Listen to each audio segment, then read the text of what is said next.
Bonjour, bienvenue dans cette petite vidéo où je vous fais un petit récapitulatif des manipulations que vous avez besoin de maîtriser pour le test qui arrivera en janvier sur Photoshop et sur les autres logiciels vus en cours. Mais cette vidéo se concentre principalement sur Photoshop donc, et tout ce qu'on va y faire et tout ce que vous pourrez être amené à faire pour le test. On va rentrer directement dans le logiciel. Donc, mettez bien à jour la dernière version en fonction de votre ordinateur. Peut-être que vous n'aurez pas la dernière version, mais essayez en tout cas via donc, le Creative Cloud de bien mettre à jour Photoshop ici. Donc le Creative Cloud, vous pouvez le trouver sur votre ordi facilement et vous devrez avoir une fenêtre comme ceci où vous trouverez la liste des logiciels Adobe et donc Photoshop. Vérifiez bien qu'il n'y a pas un petit bouton mettre à jour ici. Si c'est le cas, vous cliquez dessus avant l'examen. Une fois que vous ouvrez Photoshop, vous arrivez sur l'écran principal. Alors je vais directement faire quelques petites opérations qui pourraient vous sauver la vie, notamment si vous avez un ordinateur qui est un petit peu vieux. On a vu en classe, si vous y étiez, que certains ordinateurs ne supportaient pas certaines manipulations parce qu'ils étaient un petit peu trop âgés. Donc quand vous êtes sur Mac, vous avez ici Réglages. Je pense que sur Windows, ça doit être dans Fichier ou dans Édition, à voir. Mais vous devez trouver l'onglet Réglages. Et je vous propose directement de voir deux choses. C'est premièrement les disques de travail. Là, c'est juste pour vérifier si le disque dur sur lequel vous allez travailler a assez d'espace. Je vous conseille d'avoir au minimum 50 Go d'espace libre pour travailler sur Photoshop en général.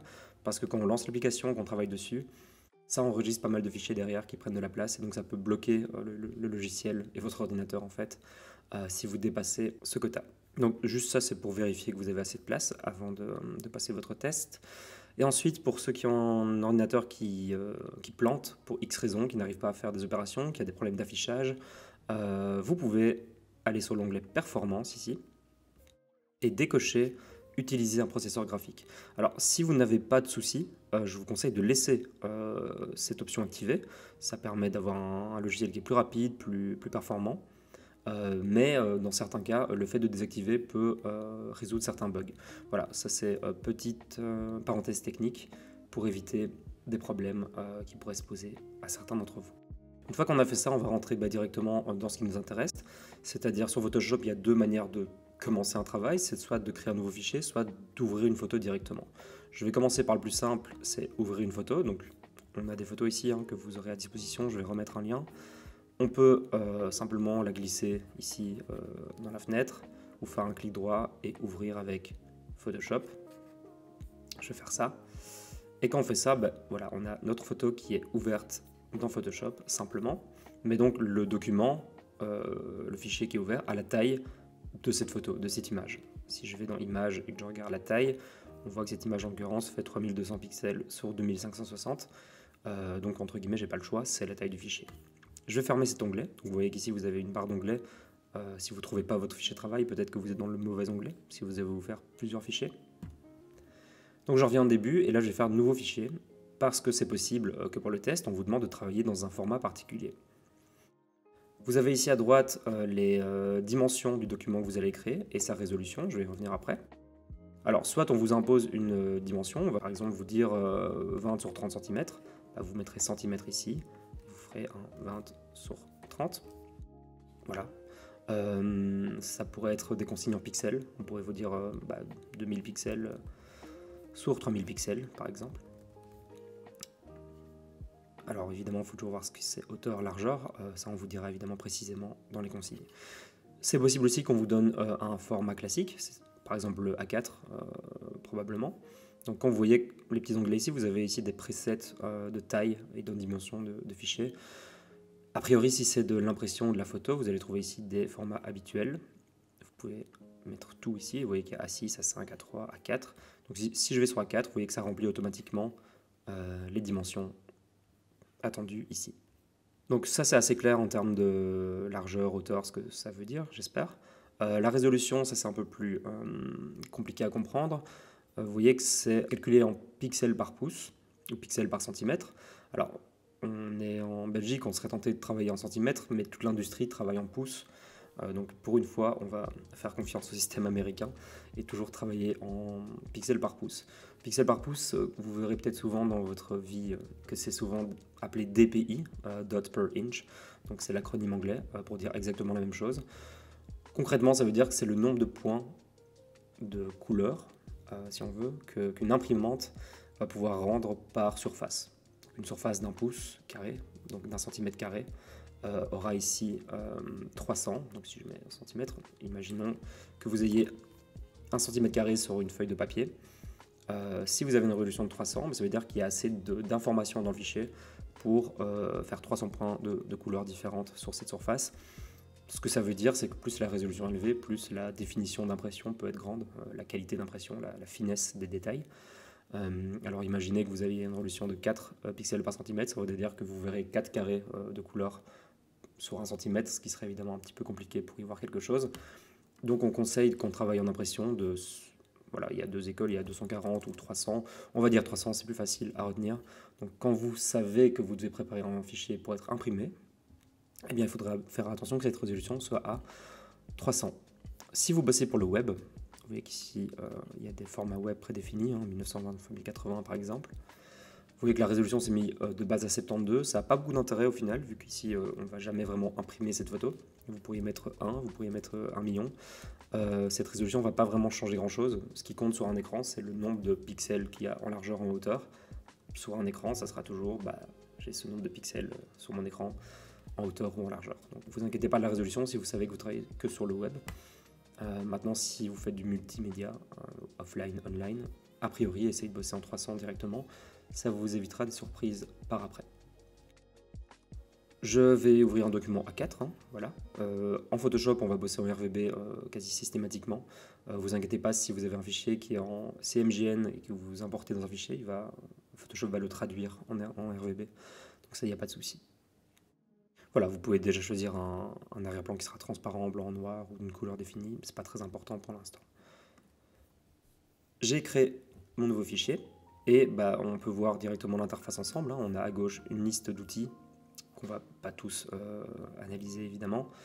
On a la vision de notre document et ici une série de fenêtres. Elle ressemble peut-être pas à ça chez vous parce que c'est pas la disposition de base. Je vous conseille d'avoir au minimum un calque propriété, ça c'est la base, ainsi que réglage, que je mets souvent dans le même bloc que propriété, parce que les deux sont liés, vous verrez comment.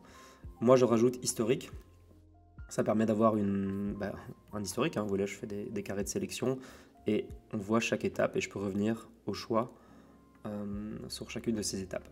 C'est assez pratique si on se dit « Ah, j'ai été trop loin dans une manipulation, j'aimerais bien revenir en arrière », et pas faire commande Z, commande Z, commande Z au hasard sans trop être sûr. Là, vous avez vraiment le nom de la manipulation qui a été faite. Ça permet de facilement revenir à un état particulier. Ça, c'est tous les petits bonus. Vous n'êtes pas obligé de les avoir ici, en tout cas dans le cadre de ce cours. Il y a tout ce qui est couleur, nuancier, histogramme, etc. Si vous avez un petit écran à 13 pouces, je vous conseille de vous en débarrasser. Alors, pour vous en débarrasser, vous avez toujours ici un petit bouton. Vous pouvez faire fermer le groupe d'onglets. Hop, vous voyez que ça le fait, mais vous pouvez toujours, vous voyez, quand vous mettez votre flèche entre deux cadres, changer la taille de l'une ou l'autre fenêtre pour y voir plus clair. Vous pouvez changer aussi, vous voyez, je peux déplacer un onglet d'un cadre à l'autre, rien n'est figé, donc vous pouvez organiser ça comme vous le sentez. Mais un bon départ, c'est ce que j'ai ici, donc au pire, faites pause et essayez de revenir à cet état-là. Suite du tuto, on va passer aux choses sérieuses. Donc on a créé un document A4. Maintenant, j'aimerais importer la photo que j'avais tout à l'heure, donc celle-ci. Je l'avais tout à l'heure ouvert, mais on n'était pas sur un document A4. Là, je sais que j'ai besoin d'un document A4 au final. Donc deux choix, soit de manière très simple, je drag and drop la photo avec un petit plus sur Photoshop. Alors, je dois avoir vraiment la fenêtre ouverte, parce que si je glisse ça sur mon icône, il va m'ouvrir, vous voyez, un deuxième onglet. C'est pas ça que je veux. Donc je dois avoir le document vierge visible ici, et aller chercher la photo et la glisser directement dessus. Et là, vous voyez que ce qui se passe, c'est que la photo n'est pas encore placée. Je sais qu'elle n'est pas placée parce que j'ai ces lignes ici, vous voyez, et ces poignées un petit peu sur les côtés. Ça veut me dire que je suis dans une étape de transformation. Ce qui veut dire que la photo qui est mise sur mon document A4, je peux encore la déplacer. Là, je clique et je bouge. Je peux la rapetissir, l'agrandir. Vous voyez que là, ça agrandit de manière proportionnée parce que j'ai ce petit élément qui est coché ici. Si je le désactive, ça déforme l'image. Ça peut servir parfois. Là, en l'occurrence, ça ne m'intéresse pas, donc je vais recocher. J'ai d'autres éléments. Vous voyez que si j'éloigne ma souris, donc là, si je suis dedans, ça déplace. Mais si je l'éloigne, j'ai d'autres poignées qui apparaissent. Donc, c'est celle qu'on a vue. Hein, donc, ça, c'est l'agrandissement ou le rapetissement. Ici, si je vais plus loin, j'ai l'icône qui me dit que je vais faire une rotation de l'image. Voilà. Donc on pourrait imaginer qu'on veut ceci, le plus grand, avec la main qui sort. Là. Voilà. On pourrait dire que c'est ça que je veux. Alors ça vous paraît un petit peu absurde pour l'instant, mais c'est parce qu'après on va la détourer. Si, imaginons, je ne suis pas content de ce que j'ai fait là en termes de transformation. Vous voyez que là, je suis sur un outil qui est l'outil de base, c'est la sélection. Ça me permet de sélectionner des zones de l'image, on va y revenir. Si je fais ça, vous voyez que j'ai plus mes poignées de transformation. Je dois venir sur cet outil qui s'appelle l'outil déplacement. Vous voyez que là, je peux de nouveau déplacer mon image, faire une rotation, l'agrandir, etc. Donc, toujours important sur Photoshop, c'est important de vraiment se mettre ça dans la tête, c'est que selon l'outil qui est coché ici sur la gauche, les manipulations vont changer. Et vous voyez aussi que la barre du dessus ici, on va y revenir, va être très différente selon l'outil qu'on a sélectionné sur la gauche. Donc faites toujours attention sur quoi vous êtes. Est-ce que vous êtes sur une sélection? Il y en a plusieurs. Est-ce que vous êtes sur un pinceau? Est-ce que vous êtes sur un outil de déplacement? Tout ça, évidemment, change beaucoup de choses. Là, on a vu des déformations de base. Donc, alors, juste...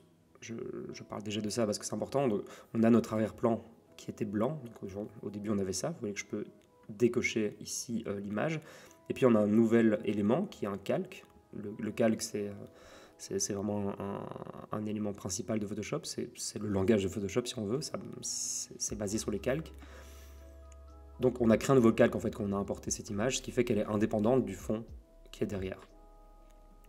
Ce que je veux dire par là, c'est que si on avait ici une autre photo derrière, les déformations que je fais, évidemment, ne s'appliquent qu'à ce calque ici qui est sélectionné. Il est sélectionné parce que vous voyez qu'il est en gris, gris clair par rapport au reste.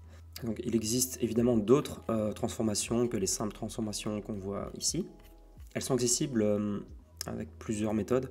La plus visuelle, on va dire, c'est d'aller dans Édition, Transformation, et vous voyez ici qu'il y a différentes transformations. Je vais en tester une pour vous, par exemple Distorsion. Là, vous voyez que j'ai de nouveau les mêmes repères de transformation qu'au début, mais maintenant si je prends la poignée ici, ça ne va plus m'agrandir, mais vous voyez que ça va changer ce point-là uniquement, et donc changer la perspective vraiment de l'image.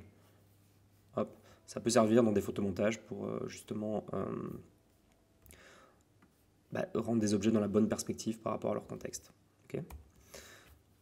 Donc ça, c'est une façon d'atterrir sur ces transformations, c'est juste édition, transformation. Vous voyez que une fois que j'ai fait quelque chose, je dois le valider. J'ai un petit V ou un annulé ici. Si je fais Enter, ça valide, c'est la même chose. Vous pouvez revenir évidemment sur l'historique si vous n'êtes pas content et revenir à l'état qui vous plaisait. Donc deuxième manière d'atteindre ces transformations, c'est d'être sur l'outil de sélection. Donc bizarrement pas l'outil de déplacement, mais sur l'outil de sélection. De faire un clic droit sur l'image, de faire transformation manuelle, et une fois qu'on a ça, donc là on a la transformation classique, c'est de refaire un clic droit, et là vous voyez que vous avez de nouveau la liste des transformations possibles. Donc, je peux refaire la distorsion comme tout à l'heure, mais j'ai aussi par exemple des rotations prédéfinies. J'ai quelque chose qui s'appelle déformation, qui est vraiment une déformation vachement plus précise, vous voyez, où je peux tirer des poignées dans l'image pour arriver à des déformations très très contrôlées. Hop, c'est pas quelque chose qu'on vous demandera de faire a priori à l'examen, mais c'est important de savoir comment marche la transformation. En tout cas, probablement que tourner, agrandir, etc., ça vous allez devoir le faire. Là, je vais un peu plus loin pour vous montrer tout ce qui est possible. Une fois que vous avez ça, votre calque il est posé sur l'arrière-plan ici. Et on peut passer à la compréhension justement de ces calques. Il y en a plusieurs types. il y a des calques simples, donc c'est ceci, c'est des calques avec du contenu, que ce soit une couleur, que ce soit une photo, que ce soit c'est des pixels quoi. Et on a ensuite des calques de réglage. Alors, juste pour revenir sur le calque de pixels simple, un calque, en plus d'avoir des pixels donc, qui apparaissent, il a aussi des propriétés qui sont de base, son opacité, donc c'est sa transparence. Vous voyez qu'ici j'ai 100%, si je baisse, bah, c'est le blanc derrière qui réapparaît petit à petit. J'ai des modes de fusion qu'on verra après aussi, mais c'est un peu la même chose que sur Illustrator, si vous l'avez déjà vu. Pour l'exercice, je vais juste importer une autre photo en PNG ici, qui n'a rien à voir. C'est un PNG, donc il y a déjà de la transparence, ça va nous aider à comprendre un petit peu mieux ce qu'on fait. Donc vous voyez ici, vu que c'est celui-ci qui est en surbrillance, quand je le déplace, eh bien c'est celui-là qui prend. Parfois vous avez, je ne sais pas si c'est de base ou pas, vous pouvez cocher sélection automatique sur cet outil, ce qui fait que si maintenant je clique sur le calque de derrière, bah vous voyez que c'est celui-là qui est pris en compte, juste parce que j'ai cliqué au bon endroit. Si je reviens ici, vous voyez que ça clique sur le piment et ça bouge celui-ci. Si ça c'est sélectionné, vous voyez que peu importe où je clique, ça va toujours déplacer le calque qui est sélectionné ici en surbrillance. Donc si je voulais déplacer mon personnage, je dois d'abord cliquer dessus dans les calques. Et voilà. Et là, même si je clique au-dessus sur le piment, c'est celui de derrière qui va être déplacé. Selon les cas, une option ou l'autre peut être avantageuse. Donc il n'y a pas vraiment de bon paramétrage ici. Alors, ce que je voulais vous montrer, évidemment, c'est que les calques, ils ont un ordre. Donc là, forcément, le piment, il est au-dessus parce que c'est le dernier que j'ai importé. Mais vous pouvez déplacer. Donc je clique et je déplace ici les calques. Et vous voyez que ça... Là, le piment se retrouve derrière la photo de base. Donc, en plus d'avoir des propriétés, ils ont évidemment un ordre. Donc ici, je fais 50% d'opacité. Vous voyez que ça apparaît en transparence à 50%. Et vous voyez aussi qu'il y a des modes de fusion. Donc si je les change, vous voyez que ça va interagir différemment avec ce qui est en dessous. Vous voyez que parfois, ça laisse passer plus les hauts de lumière. Parfois, ça altère les couleurs. Donc, ça, c'est pour faire des effets créatifs ou d'autres raisons qu'on ne verra pas ici. Mais sachez évidemment que ces calques peuvent interagir de manière normale, donc telle qu'on l'entend, ou avec des algorithmes de visualisation différents. Super l'image. Je supprime mon piment parce que ce n'était pas l'idée, mais ça vous montre l'idée de calque, d'ordre des calques, etc. Donc ça, c'est un calque de contenu, comme le piment l'était, comme l'arrière-plan ici l'est. Cet arrière-plan, vous voyez qu'il est blanc, mais je pourrais très bien prendre un pinceau. Je vais agrandir, on reviendra sur le pinceau après. Hein, mais que tout ça n'est pas définitif et que je peux évidemment changer la couleur. J'ai aussi un pot de peinture ici. Alors ça, c'est important, maintenant que j'en parle. Il y a plein d'outils qui sont cachés derrière les outils sur Photoshop. Donc le pot de peinture, vous l'avez peut-être pas parce que de base, il est mis sur dégradé. Donc vous voyez, si je fais un clic droit, je peux récupérer un autre outil. Donc si vous êtes paumé et que vous ne trouvez pas un outil que je suis en train d'utiliser, il vous suffit de faire clic droit et aller chercher derrière. C'est vrai que parfois, dans certains outils, il y a beaucoup d'outils cachés derrière. Donc c'est important de comprendre cette petite subtilité avant tout. Hop, donc vous voyez que indépendamment, je peux altérer ces calques de contenu tant que je suis sur le bon, évidemment. Une fois qu'on a fait ça, je voulais vous montrer les calques. Alors je vais faire exprès de remplir ce calque d'une autre couleur que le bleu, parce qu'il y a déjà beaucoup de bleu dans cette image. Je vais mettre un vert. Voilà. Donc on a ce qu'on appelle aussi les calques de réglage, et c'est pour ça qu'il y a un onglet réglage ici. Et vous voyez qu'ici, il y a une liste assez longue quand même, de calques qui vont pas être des calques de contenu, donc ils contiennent pas des pixels eux-mêmes, c'est pas un piment, c'est pas un homme qui saute devant un ciel bleu, c'est des calques qui vont altérer les contenus des autres calques. Donc de manière très simple, hein. Un que vous connaissez, c'est luminosité contraste. Vous voyez, quand j'ai appuyé ici, ça m'a créé un nouveau calque qui n'a pas la même tête que les autres, parce qu'il ne contient pas d'image, il n'y a pas d'aperçu de ce que c'est. On a la petite icône de soleil qui représente le réglage de luminosité et de contraste. Quand j'ai créé ce calque, il ne s'est rien passé, mais si je vais sur propriété, donc j'étais sur réglage, ça m'a directement envoyé sur propriété, j'ai deux curseurs. Vous voyez que la luminosité me permet, comme ça l'entend, de changer l'exposition de la photo, et le contraste, de tirer un petit peu les couleurs sombres et claires, ou justement les atténuer. Hop, je vais exagérer pour vous montrer où je veux en venir. Ce calque de réglage, il s'applique finalement à tout ce qu'il y a en dessous de lui. Si je rajoute mon piment, vous voyez qu'il s'est mis au-dessus. Et donc, il n'est pas concerné par le calque de luminosité de contraste qui se trouve en dessous de lui. C'est important de comprendre cette priorité des calques. Donc, si on a un calque de réglage, tout ce qu'il y a en dessous de ce calque de réglage va être concerné par ce réglage. Ce qui est au-dessus ne le sera pas. Si je déplace maintenant mon piment en dessous, hop, vous voyez qu'il a pris ses paramètres de réglage. Alors, imaginons que moi je veux, je supprime le piment, que ce calque de luminosité, il n'altère pas mon arrière-plan, parce qu'en fait j'aimais bien ma couleur verte, et imaginons que je voulais juste assombrir ma photo de base ici. Eh bien, il y a plusieurs solutions, mais la plus simple c'est de faire ce qu'on appelle un masque d'écrêtage. Ça, c'est dire en fait à Photoshop, ce masque de réglage, j'aimerais qu'il s'applique que à ce qui est en dessous. En fait, un masque d'écrêtage, ça permet de masquer, on va revenir sur l'idée de masque après, mais une partie d'un calque en utilisant le contenu d'un autre calque qui est placé en dessous. Donc en fait, ce que ça veut dire, c'est que ce calque va s'appliquer que au contenu qui est juste en dessous. Comment on fait ça? La solution la plus visuelle de nouveau, c'est de faire un clic droit sur le calque de réglage et de faire créer un masque d'écrêtage. Et vous voyez directement le raccourci ici, hein, si vous voulez le reproduire en raccourci.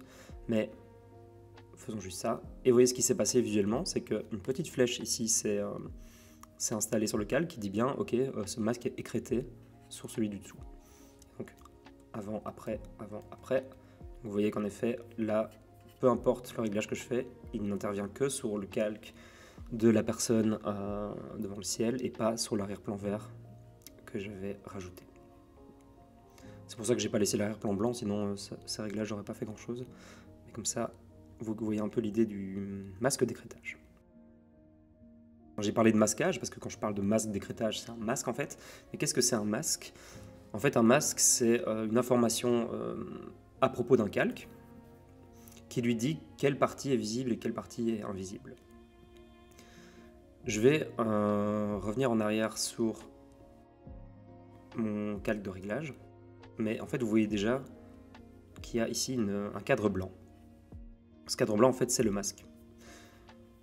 Un masque, en fait, c'est juste une image cachée en noir et blanc qui va indiquer quelle partie d'un calque est visible ou non, ou quelle partie d'un calque de réglage est active ou non. Ici, vu que tout est blanc, ça veut dire que tout est actif. Ça veut dire que le réglage s'applique à tout le calque.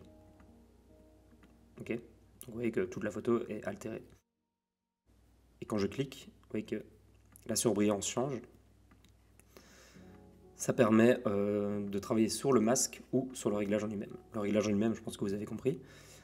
Le masque, par contre, c'est un peu nouveau, donc je vais vous le montrer comme ça. Là, tout est blanc, d'accord, vous voyez. Je prends un pinceau, donc un bête pinceau qui permet de peindre. Alors juste pour votre info, les pinceaux, vous en avez pas mal de base, mais la plupart de ceux que vous utilisez, c'est ce qu'on appelle un pinceau flou, donc c'est-à-dire un pinceau qui a des bords, vous voyez, un petit peu effacés, ou un pinceau net. Et donc vous voyez que le seul paramètre qui change, c'est le paramètre de dureté. Ça dit un peu ce que ça dit. Hein. Est-ce que les bords sont très nets ou plutôt diffusés?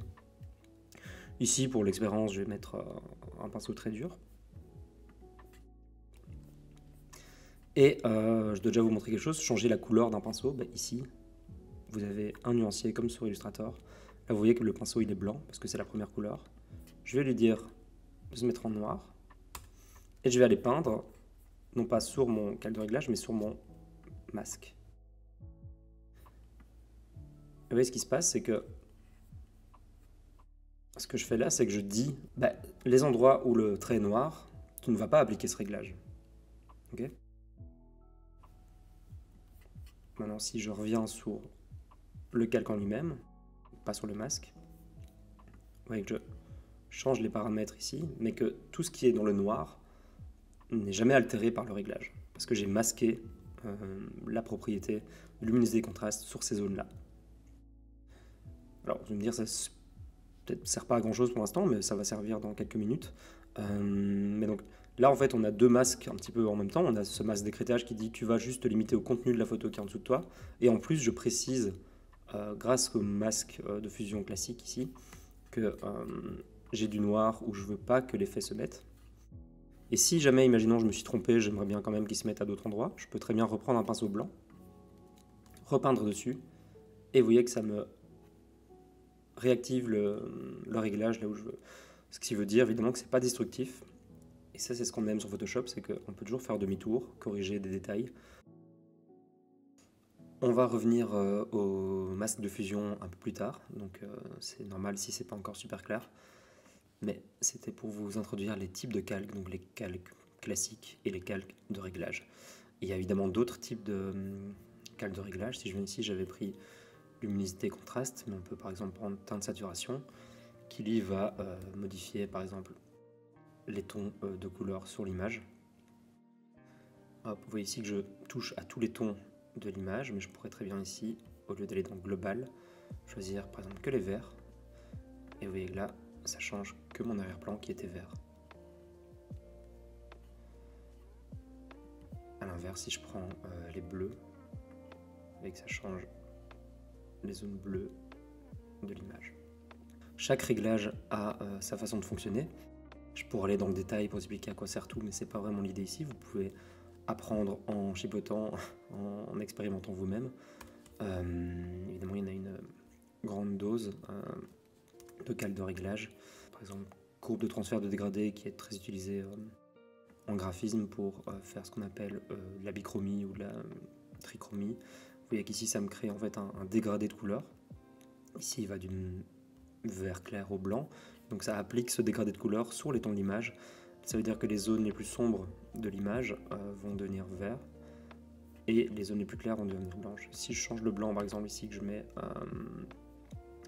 par exemple un rose, vous voyez que tout ce qui est plus clair devient rose. Je vais changer un peu le vert ici, le mettre plus foncé, ça sera un peu plus joli. Vous voyez ici, hop. Donc les zones plus sombres de l'image sont devenues de cette teinte-là. Les zones les plus claires sont ici en rose. Je pourrais décaler, vous voyez que je bouge ici mon curseur. Et évidemment, il y a plus de zones qui vont devenir vertes si je déplace mon élément plus à droite, parce qu'il prend plus de place dans l'espace de luminosité de l'image. Donc ça, on peut évidemment fine-tuner un petit peu l'effet. On peut rajouter, vous voyez que si je mets mon curseur ici, j'ai une petite main. Si je rajoute, ça me rajoute un peu d'encre.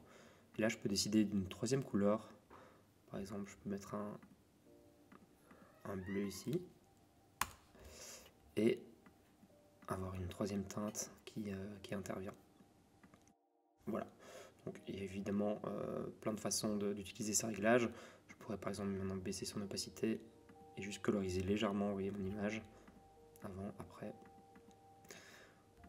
C'est pas mal utilisé justement cet outil pour les coloristes, pour arriver à des effets sympas. Donc vous voyez ici, le ciel il était blanc, maintenant il est un peu rosé, il y a un peu de vert dans les ombres, mais globalement l'image est encore là, elle a juste été colorisée différemment. Donc je peux y apposer après d'autres réglages, hein. Je peux reprendre mon contraste, ma luminosité, etc. Vous voyez ici, ce qui est intéressant, c'est que vu qu'il est au-dessus du calque de courbe de transfert de dégradé, en fait là je change la luminosité globale du résultat qui était déjà là en dessous, sans lui. Maintenant si je mets la luminosité en dessous, vous voyez ce que ça change, c'est que d'abord je change la lumière, et donc la courbe de transfert de dégradé va s'appliquer autrement. Vu que là j'ai plus de zones sombres, tout devient un peu plus vert. À l'inverse, si j'augmente, tout va devenir un peu plus rose. Parce que là, ma courbe de transfert de dégradé s'applique sur les nouvelles valeurs de lumière que j'applique via mon calque de réglage luminosité contraste. Donc évidemment là l'ordre aussi des réglages est important. Ça va changer tout à fait le rendu en fonction de là où je le place. Voilà pour les calques de réglage et les calques. Alors on va passer au détourage, et pour parler de détourage, il faut d'abord parler de sélection. Donc au tout début, je vous ai montré que je faisais des carrés un petit peu au hasard sur l'image comme ça. Alors ça, c'est un outil de sélection principaux, évidemment, le carré. Je peux proportionner avec Shift. Si je clique, vous voyez que ça conserve un ratio carré. C'est un petit peu comme sur Illustrator quand vous créez des formes. Alors là, en l'occurrence, ce que je suis en train de faire ne sert pas à grand chose, c'est juste pour vous montrer un outil classique. J'ai un deuxième outil de sélection ici, le lasso. Si je le prends, vous voyez, et si je fais clic droit, vous voyez qu'il y en a plusieurs types. Donc je vais d'abord prendre le lasso simple, ici. Et là, c'est si je clique et que je bouge, vous voyez qu'à la main, je peux, hop, entourer une zone, on va dire de manière assez rough, assez manuelle, hop, comme ceci. Et donc j'ai une sélection, là j'ai fait autour de mon personnage, mais j'aurais pu faire n'importe quoi. Cette sélection, elle va nous servir à faire un détourage, mais elle pourrait nous servir à être la base d'un calque de réglage aussi. Donc si maintenant je reprends un réglage, alors que j'ai une sélection qui est active, donc je vais reprendre luminosité contraste, on va pas s'emmerder, et que je clique dessus, avec ma sélection c'est retiré, mais que mon masque de fusion a pris en compte ma sélection. Maintenant si je change mes paramètres, vous voyez que ça les change uniquement sur la sélection que j'avais mis. C'est une façon plus rapide de déjà déterminer quelle zone est touchée par le calque de réglage que je vais appliquer. Je reviens en arrière, c'était pas l'idée.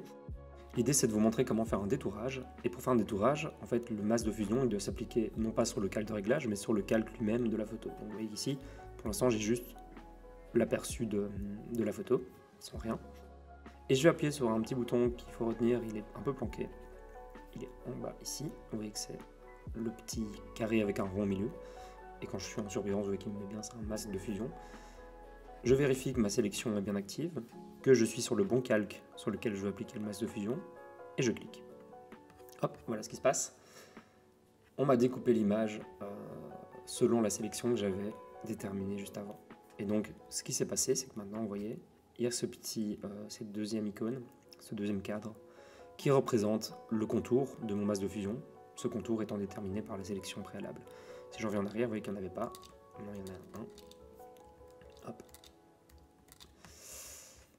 Alors, ce détourage, il est un petit peu à l'arrache, mais c'était pour vous montrer que peu importe l'outil de sélection que vous utilisez à la base, ça vous permet après de masquer l'image que vous voulez masquer en fonction de cette sélection. Je vais revenir tout à fait en arrière, du coup, enfin pas tout de suite, je vous montre ce que je vous ai déjà montré avant, c'est qu'une fois que ce masque il a été créé, je peux, tant que je suis actif dessus, donc faites toujours bien attention à ça, vous pouvez être sur l'image ou sur le masque. L'image, je ne veux pas la changer, elle est très bien, je veux juste changer le masque, je vais dessus. Et là, je reprends mon pinceau comme tout à l'heure, je prends la taille que je veux. Et je vais, par exemple, si je le mets en blanc, ce qui va se passer, c'est que je vais récupérer les zones de l'image. Donc, ce que ça veut dire, c'est que c'est jamais trop tard si on a fait une erreur dans un détourage, dans une sélection. Après, il y a évidemment l'option d'utiliser ce pinceau noir-blanc pour récupérer des éléments, ou à l'inverse, prendre un pinceau noir, et je peux inverser ici. Si je fais X, ça inverse aussi noir-blanc, c'est un peu le raccourci rapide. Vous pouvez évidemment aller découper ce que vous voulez dedans, comme vous le voulez. Donc c'est un peu ce qu'on faisait tout à l'heure avec le calque de réglage de luminosité, sauf qu'ici on le fait vraiment sur le contenu d'un calque simple où il y a du contenu en pixels. Alors depuis tout à l'heure on travaille avec des pinceaux à dureté maximale à 100%, ici. Donc en fait si je mets un pinceau à 0, ça vous voyez bien la différence.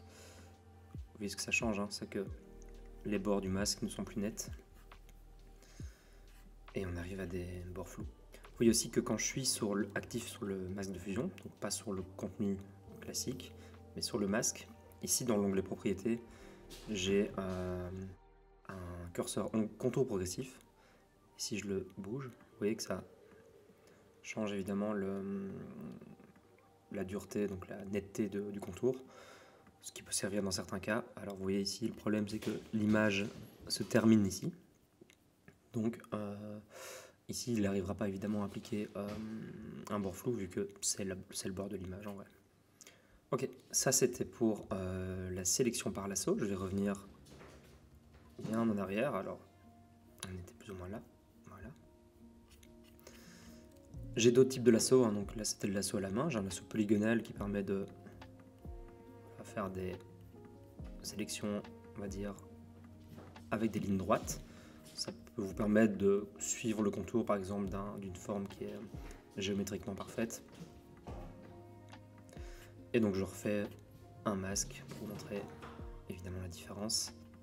Alors vous voyez, à chaque fois que je veux désélectionner, soit je fais commande D, ce qui me comme désélectionner, soit je reprends l'outil de sélection de base, donc le carré, et je clique hors de la zone. Donc si je clique là, ça déplace ma sélection. Si je clique hors de la sélection, ça la retire. Sinon vous retenez commande D, ça revient même.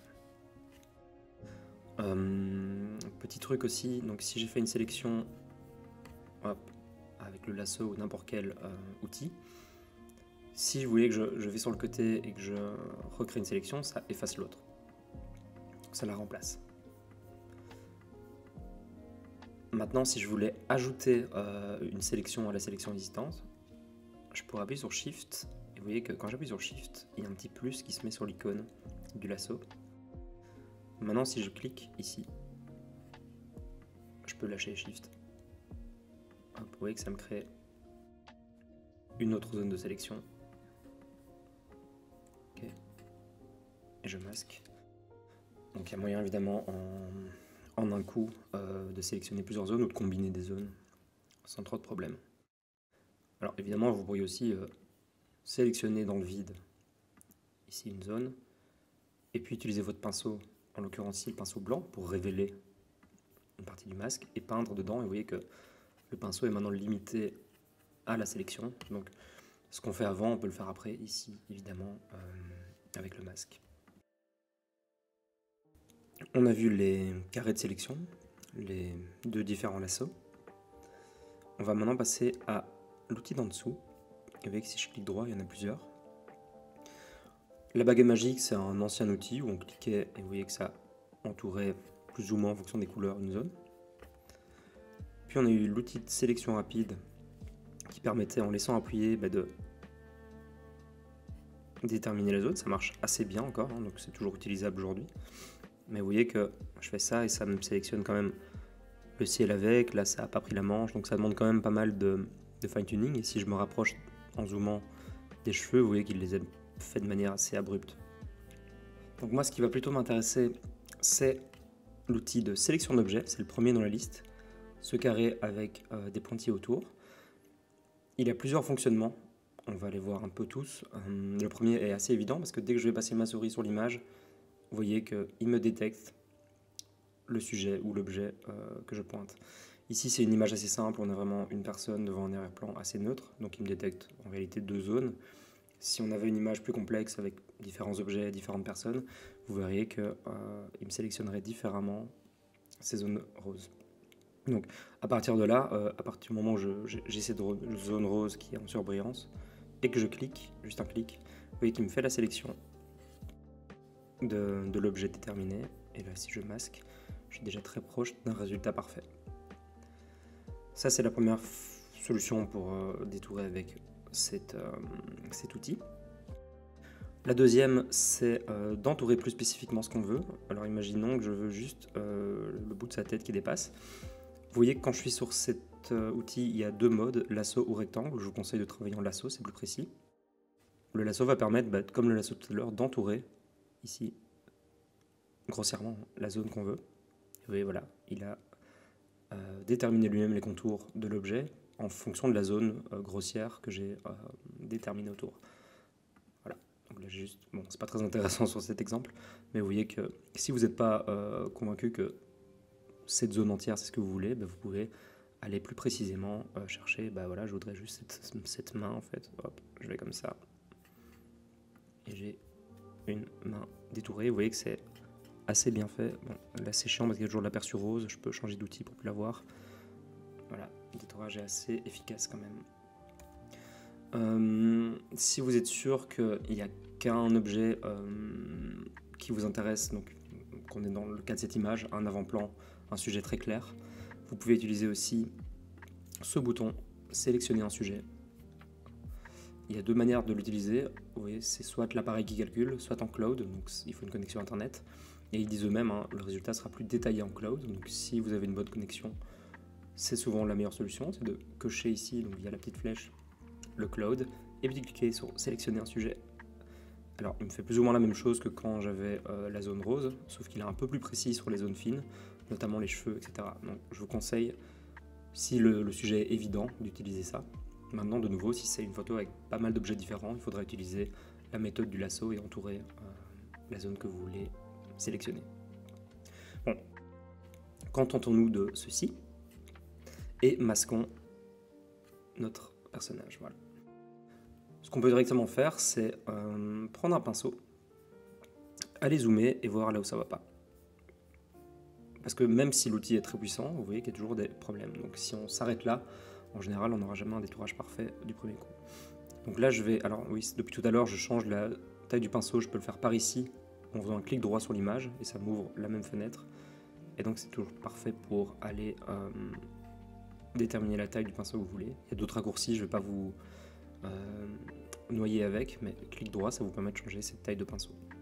Ici, je veux être plus ou moins précis. Donc je vais prendre un pinceau blanc, qui veut dire sur le masque, toujours, hein, je suis sur le masque, fait apparaître l'image, et donc je récupère. Alors vous voyez que j'ai pris un pinceau pas assez dur, je vais prendre un pinceau très dur, environ 90%, ce qui va me permettre d'être plus précis ici sur la semelle, parce que vous voyez que si je vais trop loin, j'ai du bleu du ciel qui revient, donc je dois essayer de bien le faire. Alors moi j'utilise un pinceau tablette graphique, c'est pour ça que la zone que vous voyez, elle n'est pas vraiment la zone qui est active. Mais ça ne sera pas comme ça chez vous, no stress. Alors qu'est-ce qu'il y a d'autre comme souci ici, hein, un bout de jeans qui a disparu. Donc vous pouvez aller trop loin. Vous voyez que si ici je prends le ciel, bah, il suffit après que je prenne un plus petit pinceau,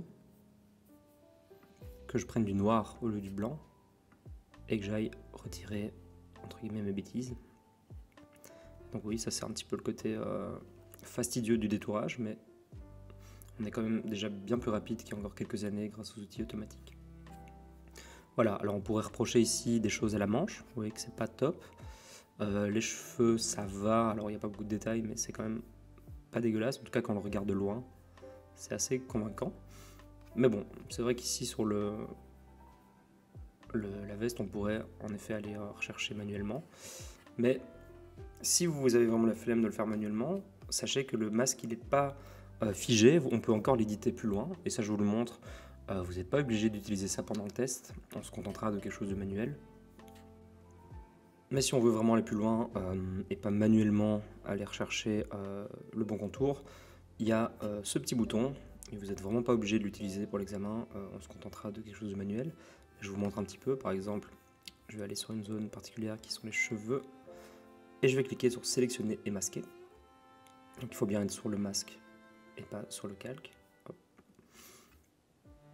Et on a une série de curseurs et d'options, il y en a beaucoup, je vais vous montrer 2-3, qui permettent d'affiner. Par exemple, il y a améliorer les cheveux, ça dit ce que ça dit, si je clique, hop, vous voyez les cheveux ont été un petit peu plus fins dans le détourage. On a d'autres paramètres qui peuvent aider à corriger ce genre de défaut justement, que ça soit ajouter un contour progressif, hein, donc, comme ce qu'on faisait tout à l'heure. Pourquoi pas rajouter du contraste, là vous voyez que ça granule un petit peu plus. Décaler le contour vers l'intérieur ou l'extérieur. Arrondir le contour. Alors ici ça se voit pas très... Ouais, voilà, ça met un peu plus de temps, c'est peut-être ça qu'il nous faudrait ici, vous voyez, pour retirer ce côté crénelé qu'on avait. Voilà, pour aller plus loin dans l'édition d'un masque. Je vais annuler, on va juste s'arrêter ici. Donc, une fois qu'on a ça, ici on avait un arrière-plan qui nous servait à visualiser ce qu'on faisait depuis tout à l'heure. Mais en vérité, on pourrait le retirer. Et donc on voit ce que vous connaissez peut-être, c'est la grille de transparence. Donc ces carrés gris et blanc qui indiquent juste qu'il n'y a pas de matière, qu'il n'y a pas de pixels. Donc cette image détourée, elle pourrait servir directement dans InDesign. Vous faites une mise en page d'un poster ou d'un catalogue, peu importe, et vous avez besoin d'une image mais qui n'a pas de fond. Donc on va chercher maintenant à enregistrer ce fichier pour pouvoir l'utiliser dans un autre logiciel ou tel quel, hein, ou l'archiver. Donc le premier type de fichier que j'aurais déjà dû montrer depuis longtemps, c'est celui qui va permettre d'enregistrer notre progression de travail. Donc retenir par exemple ce masque, retenir cet arrière-plan, ou retenir peut-être une vingtaine de masques et de calques qu'on aurait créés depuis tout à l'heure. Si je fais un commande S ou que je vais dans Fichier, Enregistrer, il va me proposer premièrement d'enregistrer dans le cloud, c'est pas ce qu'on veut, nous on veut l'enregistrer sur notre ordinateur. Faites bien attention à ça parce que quand vous devrez faire une remise de votre projet à l'examen, il faudra qu'il soit sur votre ordinateur pour pouvoir l'envoyer.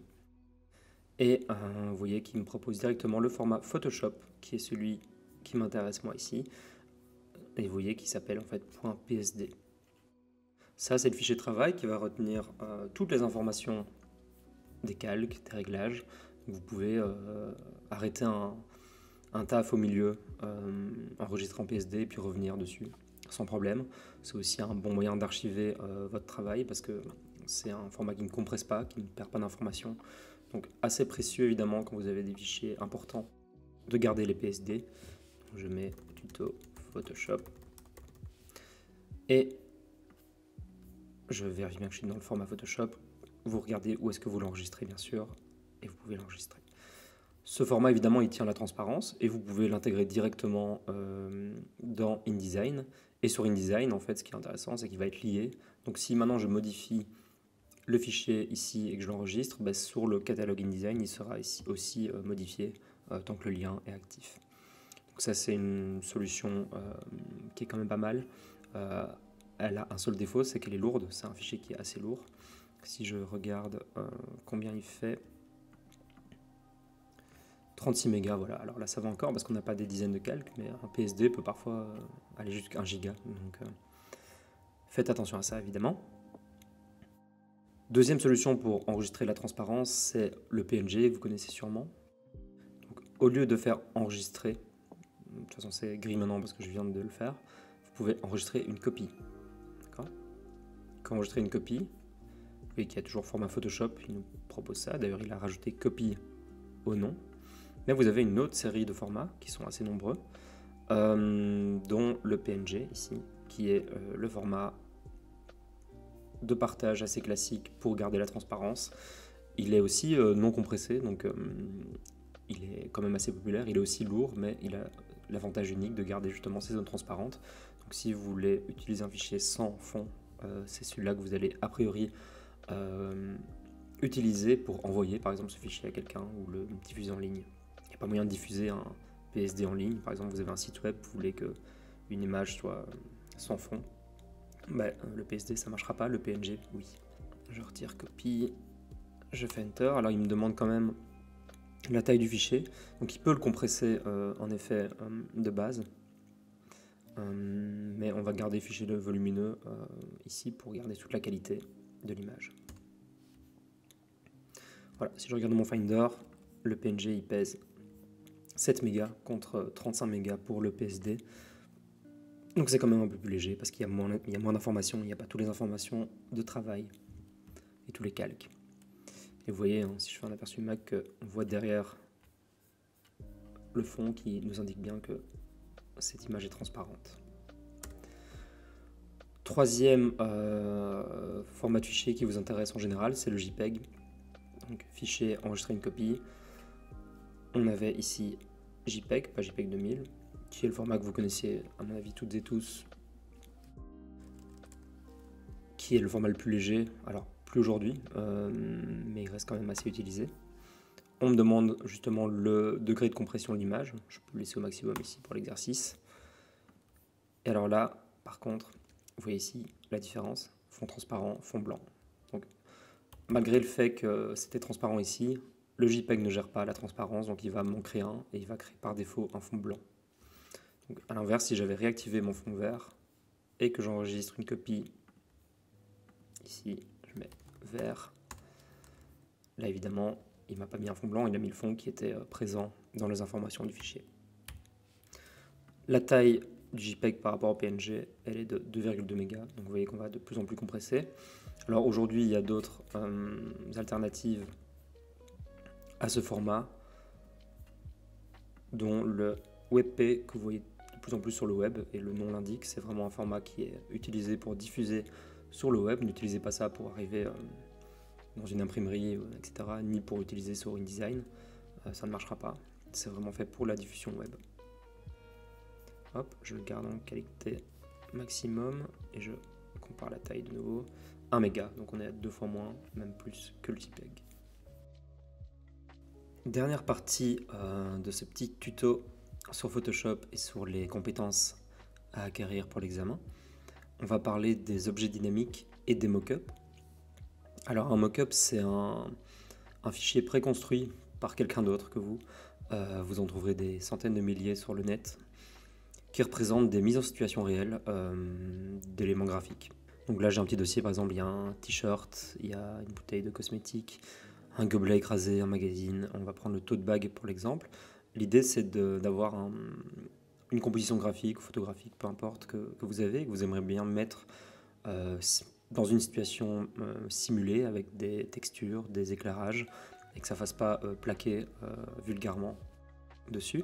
Donc c'est des fichiers qui ont été préparés avec des effets qui sont complexes, que je pourrais apprendre, mais ça mettrait 3 heures ici en tutoriel. Donc pour l'examen, le tout c'est de savoir utiliser un fichier qui est préexistant. Pour ça, vous voyez que tous ces fichiers sont en PSD, ça veut dire qu'il y a des calques déjà existants dedans, c'est important. Donc quand vous cherchez des mockups sur le net, précisez bien mockup PSD. Vous l'ouvrez, double-clic. Donc ici on ne fait pas nouveau fichier A4 et glisser dedans, on va vraiment ouvrir le fichier tel quel. Et on voit ici ce beau tote bag qui est une photo avec son éclairage, une personne qui le tient, et un texte qui est noté ici. Vous voyez déjà que quand je zoome, le texte reprend la texture du sac, les plis, etc. C'est ça qui nous intéresse, c'est de pouvoir modifier en fait cette partie du canevas de l'image qui est le sac en lui-même. Pour ça, c'est vraiment pas très compliqué, on va utiliser ce qu'on appelle un objet dynamique. Par chance, dans un mockup, les objets dynamiques ont déjà été configurés. Et si vous regardez ici les calques, je vais ouvrir, il y a un dossier de calques. Il y en a plusieurs. Je vais les désactiver un par un, comme ça on comprend un petit peu ce qui se passe. Vous avez une photo en fait, une photo d'un sac vide. Vous avez ensuite un calque de couleur, c'est un calque de réglage particulier, où il y a un masque, que vous reconnaissez maintenant, c'est le blanc, et c'est une couleur. Donc vous voyez qu'il y a une couleur sur le sac, d'accord. Ici elle est beige, bon ça m'a juste mis un bloc beige dessus. Vous avez la strap, la anse du sac, qui est ici en noir, mais vous voyez que si je clique 2 fois sur cette icône, je pourrais mettre la strap en rouge par exemple. Puis vous avez l'objet dynamique en question, et comment on le reconnaît, c'est par cette petite icône ici. On va en reparler après, je vais l'activer. Et vous voyez ici que on a juste ce texte qui est un petit peu déformé, mais tout ça n'est pas encore très joli.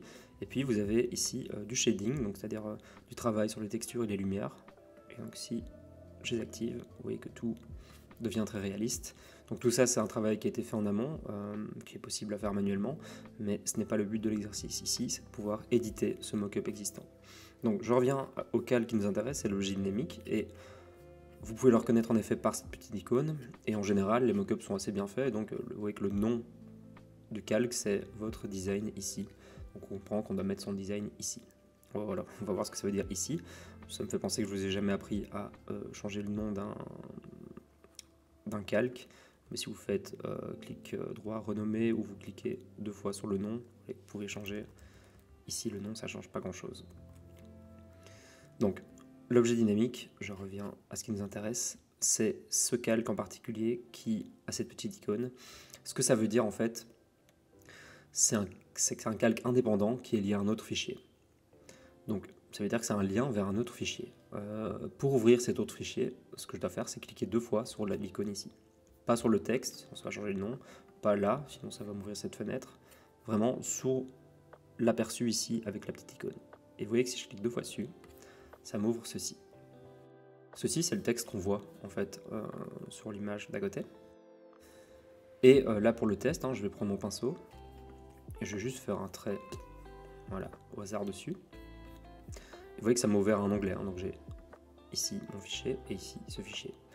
Alors, il n'y a pas de trait vert qui est apparu, simplement parce que je n'ai pas enregistré ma modification.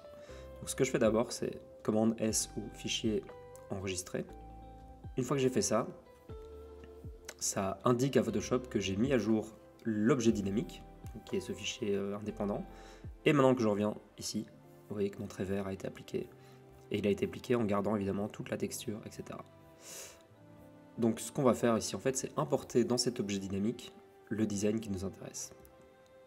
Je vais aller en chercher un ici. Donc, imaginons vous avez fait une affiche sur Illustrator, ou un logo, peu importe. C'est pour vous montrer que ça va d'une plateforme à l'autre. Je pourrais juste glisser une photo dedans, mais si on va aller chercher l'affiche en question, vous voyez que c'est une affiche avec des formes éditables, etc. Vous pourriez l'exporter en PDF, en JPEG, en PNG, ce que vous voulez. Moi, je vais juste tout sélectionner. Là, je suis sur Illustrator, hein. Je sélectionne mon affiche ici. Vous voyez que tout est sélectionné. Et je vais faire un copier, commande C ou CTRL C, sur Windows. Là, c'est dans mon presse-papier, donc je retourne sur Photoshop. Et je vais simplement faire commande V ou CTRL V. Et vous voyez qu'ici, il me demande quelque chose. Est-ce que je veux que ce soit un objet dynamique, encore un, ou juste des pixels? Eh bien, vous allez voir que je vais faire objet dynamique. Ça m'importe la fiche, alors elle n'est pas au bon format, donc là on revient au tout début du tuto, c'est que je l'agrandis pour qu'elle aille de bord à bord. Voilà, le format n'est pas exactement celui du mockup, mais on va s'en contenter pour la démo. Ici, vous voyez qu'ici j'utilise mes petites flèches pour être plus précis. Voilà. Je fais Enter ou le petit V, et donc j'ai mon affiche qui est placée devant l'objet dynamique du mockup. De nouveau, il ne se passe rien, jusqu'à ce que je fasse commande S. Et là, miracle, on a en effet notre design qui a été placé sur le sac avec tous les défauts naturels, on va dire, des plis, des textures. Vous avez encore le contrôle, ici en tout cas en l'occurrence sur ce mockup, sur les couleurs de la sangle. Voilà, vous pourriez éditer plus loin. Et donc, c'est très pratique les mockups pour quand vous avez un projet graphique qui est un petit peu à plat, on va dire, sur Illustrator, sans aucune texture, pour vraiment le contextualiser et lui donner un petit peu vie. C'est bien pour vendre à un client, pour illustrer votre projet de manière encore plus pro.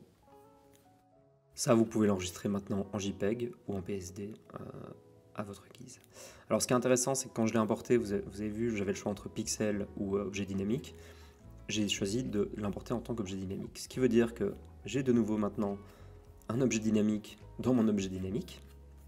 Et si je clique 2 fois dessus, il m'ouvre maintenant Illustrator avec une version dynamique de mon poster. Et là, je pourrais décider de changer des choses. Je vais retirer ce carré, je vais déplacer ça, je fais n'importe quoi. Mais c'est pour vous montrer l'idée. Hop, je peux changer le texte ici. Là, j'enregistre, commande S, et là je reviens dans Photoshop, et vous voyez qu'il m'a édité ça. Alors évidemment, il y a le calque du dessous de base qui est encore là, je vais l'invisibiliser, hop. Comme ça, j'ai ma forme que j'ai éditée, et là je dois de nouveau enregistrer cet objet dynamique pour qu'il se répercute sur le mockup de base. Et voilà, ce qui veut dire que vous pouvez enchaîner évidemment les modifications sur votre graphisme de base. Carré blanc, je vais le retirer. J'enregistre. Donc il ne se met pas directement ici, hein, vu qu'il y a le fichier intermédiaire qui est là. Celui-ci, je pourrais même encore l'éditer si je veux, hein, sur Photoshop. Hop, j'enregistre et ça se répercute de nouveau. Voilà, là il y a une chaîne objet dynamique en 2 fois. Mais ça vous montre un peu l'interaction et l'intérêt d'un objet dynamique. On peut juste partir d'un graphisme simple et lui appliquer énormément de réglages sans être destructif et être éditable à l'infini. Voilà, c'est tout. Pour l'examen, ce que vous devriez faire a priori se retrouve dans le document que vous avez reçu. En tout cas, ça reprend toutes les compétences qu'on vient de parcourir ici. Globalement, ce qu'on vous demandera principalement, c'est de faire un détourage sur un calque, de lui appliquer un petit réglage, un calque de réglage. Donc détourer une image, lui appliquer peut-être une teinte de saturation, une luminosité, savoir l'exporter en JPEG et en PSD, et deuxièmement, utiliser un mockup qui vous sera fourni pour injecter dedans un visuel, mais vous aurez toutes les consignes évidemment à l'examen. Donc si vous savez faire ce que je viens de faire ici durant ce tutoriel, vous êtes logiquement paré pour la partie Photoshop. Merci pour votre attention.